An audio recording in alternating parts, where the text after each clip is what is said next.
होई के द्रविता नाथ काल हाथ देई दिहला होठ बाटे मोरी दूर गति आहो स्वामी जी।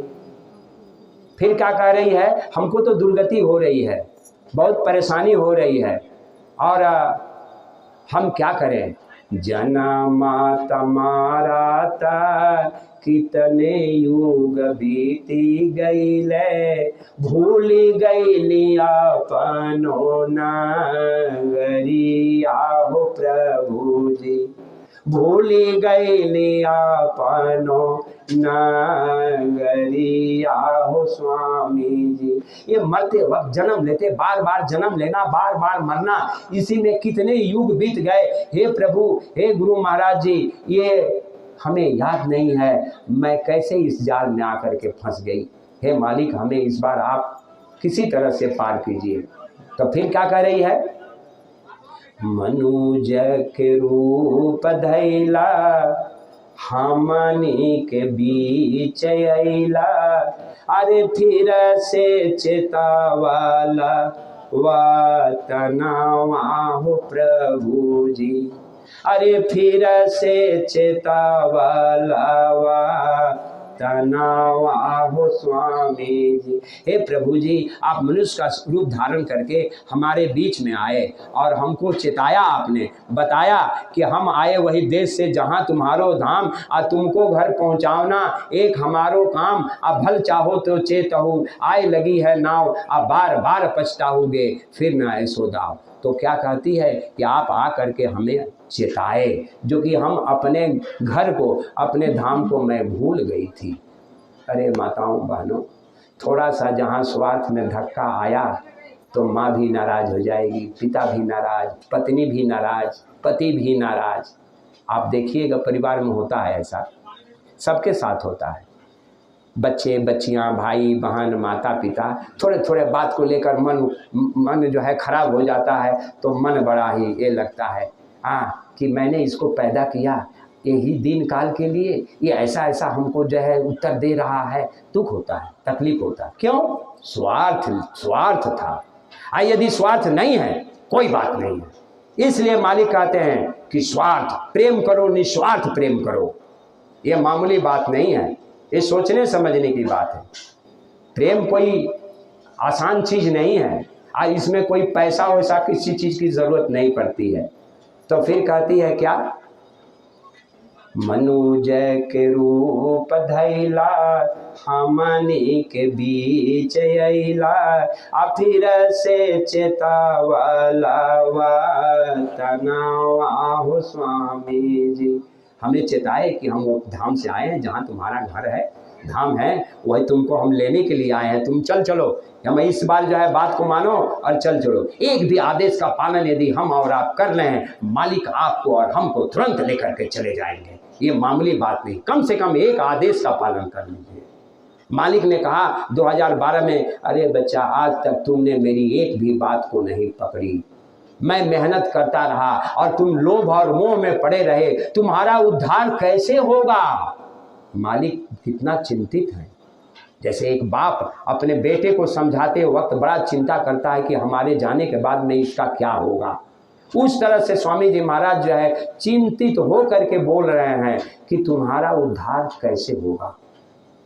तो आगे जीवात्मा बता रही है, क्या कह रही है,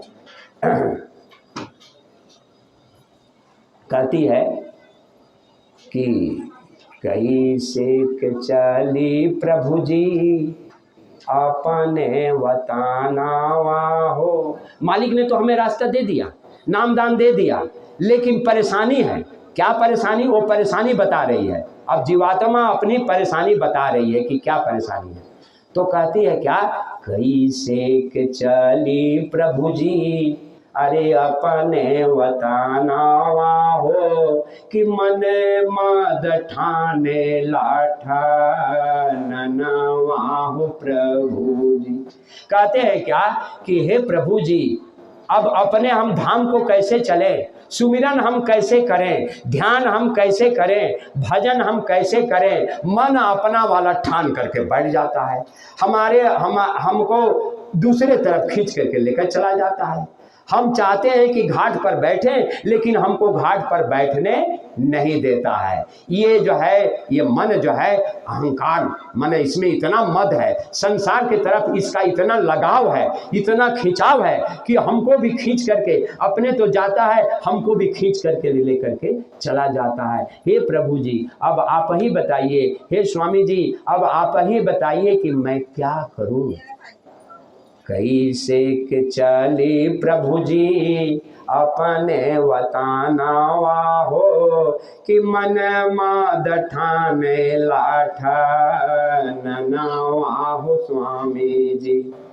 ये ठान करके बैठ गया है कि नहीं, पहले ये वाला काम करो, पहले संसार का काम करो, पहले अपना स्वार्थ वाला काम करो, तब जा करके। ये करने नहीं देता है, हमको घाट पर बैठने नहीं देता है। बेचारी लाचार होकर अपने मालिक से ये प्रार्थना कर रही है। तो फिर क्या कहती है, और क्या तकलीफ होती है, कहती है पहरे के पहरू हो, अरे पहरे पसोई गईले, कि झक झोर बहेला वनावा हो स्वामी जी। उम्र हो जाने पर शरीर साथ नहीं देगा, बैठ नहीं पाएंगे, कमर में दर्द होगा, हाथ नहीं चलेगा, ध्यान नहीं लगेगा। तो ये जो घाट पर बैठे थे, जो भी देवी देवता पहरा दे रहे थे, अब इंद्रियां शिथिल हो गई, अब ये भी सो गए, और इंद्रियां सो गई तो भी सो गए। अब हमारा कोई काम नहीं चल रहा है, ना आंख काम देख कर रही है, ना कान काम सुन रहे। अब जितनी इंद्रियां शरीर की हैं सब जर्जर हो गई हैं। अब मैं ध्यान कैसे करूं, अब मैं भजन कैसे करूं, अब मैं सुमिरन कैसे करूं। इसलिए स्वामी जी महाराज कहते हैं क्या कि अरे बुढ़ापा में कुछ नहीं होगा, अभी जो करना है कर लो, अभी जो करना है आप कर लो।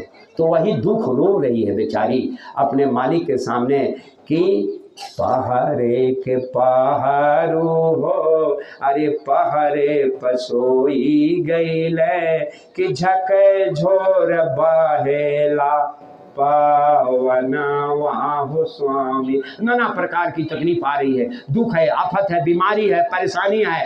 अरे माताओं बहनों, बुढ़ापे में जो कष्ट होता है उस वक्त याद आती है कि हमने क्या किया, हमने ये अपना जीवन बर्बाद कर दिया, उस मालिक को याद नहीं किया, ये संसार के चक्कर में अपना सब कुछ हम नाश कर दिए। ये कब आता है, बुढ़ापे में आता है। ये बात सामने बुढ़ापे में आती है।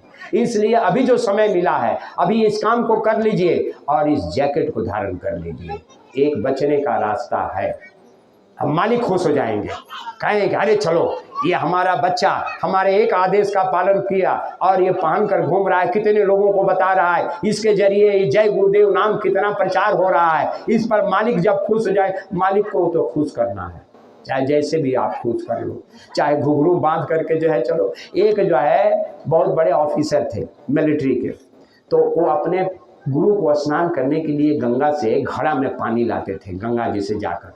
तो गांव वाले क्या कहते थे, देखो भोर में जाता है, बहुत बड़ा अफसर है ना, कोई देख लेगा तो इज्जत चली जाएगी, इसलिए क्या करता है कि खूब भोरे में उठकर जाता है, कोई देख नहीं पाता है, और दिन निकलने के पहले पानी लेकर आ जाता है। तो उन्होंने सुना तो क्या किया मालूम है, अपने पैर में घुंघरू बांध लिया, पैर में घुंघरू बांध लिया। आज जब रात में जा रहे थे तो छम छम छम छम बज रहा है, तो सब कह रहे हैं अरे देखो देखो देखो, पहले चुपके चुपके जाता था, अब तो मतलब घुंघरू बांध कर जो है अब सबको बता करके जा रहा है। तो बात सही है, अरे तुम देख लो, तुम जान लो। तो उसी तरह जब हम नाचने उतर जाएंगे तो हमको दुनिया वाले क्या कहेंगे, जो कहें कहें भाई साहब बोरा हम लोग पहने, अपने बल बूते पर नहीं। वो तो मालिक की दया थी, 26 साल की उम्र में बोरा मालिक ने पहना दिया। कैसे पहना, उस वक्त क्या आफत आती थी, लोग पहले तो दुश्मन बन गए, घर वाले दुश्मन बन गए। माँ कहने लगी कौन सा इनका बोरा चटी पहन ले लो, हमारा बबुआ तार बुद्धिया भ्रष्ट हो गई का। हम कहीं हंसता हमारा, हमको कहीं माँ बुद्धि भ्रष्ट हो गया है।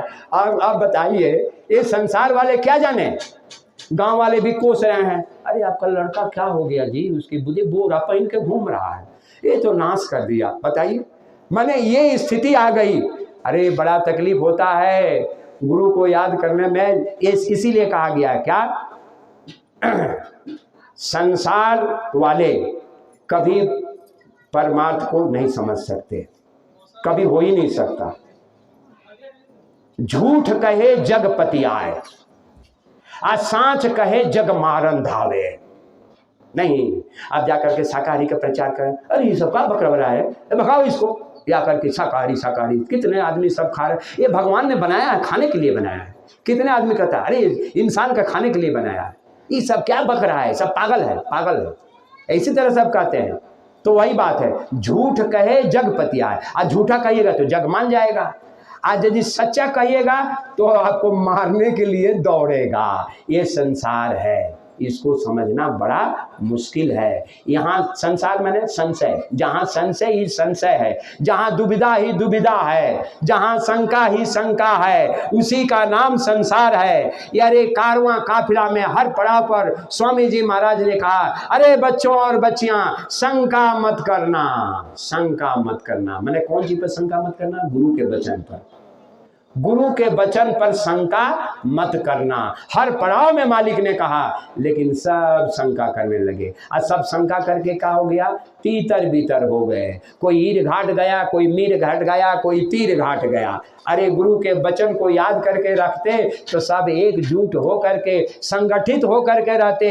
आज गुरु भी हमारे खुश रहते कि हमारे जो है माने अंतर ध्यान होने पर हमें जो है गुप्त हम हो गए, इसके बावजूद भी हमारे